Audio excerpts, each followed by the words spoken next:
The connection you gain to your ancestors through reenactment, I'd say, is an interesting thing.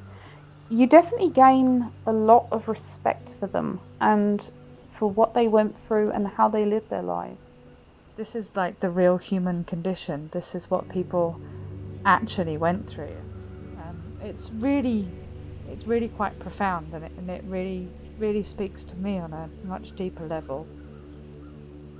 I wanted to be a reenactor to have a connection to the people that have gone before us and to learn what they did, how they did, how they survived.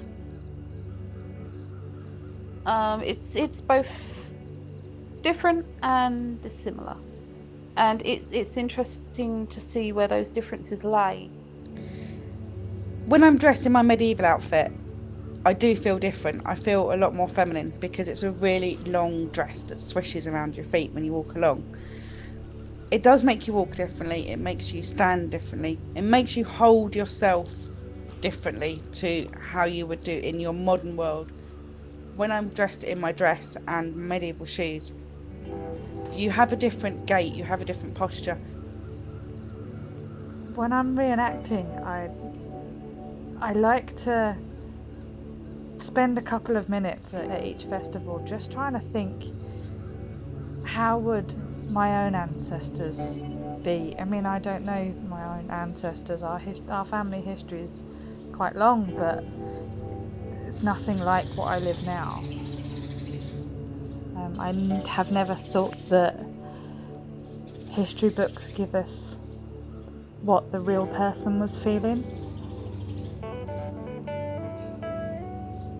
I feel to be living in the past for the weekend is a unique feeling, really, and a refreshing one.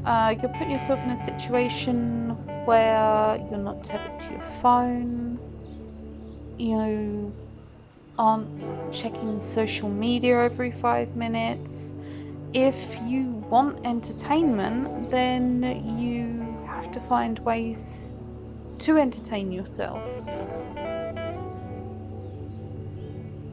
I genuinely do love walking around, especially if it's at a castle or a big house, walking around the ancient hallways and the ancient floors and touching the stonework that's been there for hundreds of years. It's just incredible.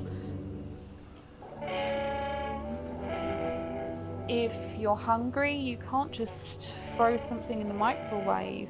You have to build a fire and then prepare food with everyone and cook food with everyone. Things like cooking, you suddenly realise that you can't control the heat of the fire as much as you can control the stove. In a way, it was a more simpler time to be living in, and in a way, it was also more difficult. But at the same time, I would say freeing. It feels very freeing to be living in the past. So rather than they didn't know, they did this, I think that I like looking at it as we don't know, but I'm learning this. Things that we think we know about the past are not necessarily true. The people in the past had different skill sets, much different skill sets to those that we have today. And I think we often dismiss those skill sets because they're not relevant to the modern world. So I think I've learnt new skills really, and that we shouldn't be judging history like we do. So, what I'm learning really about history is, history doesn't exist. History is what we make it.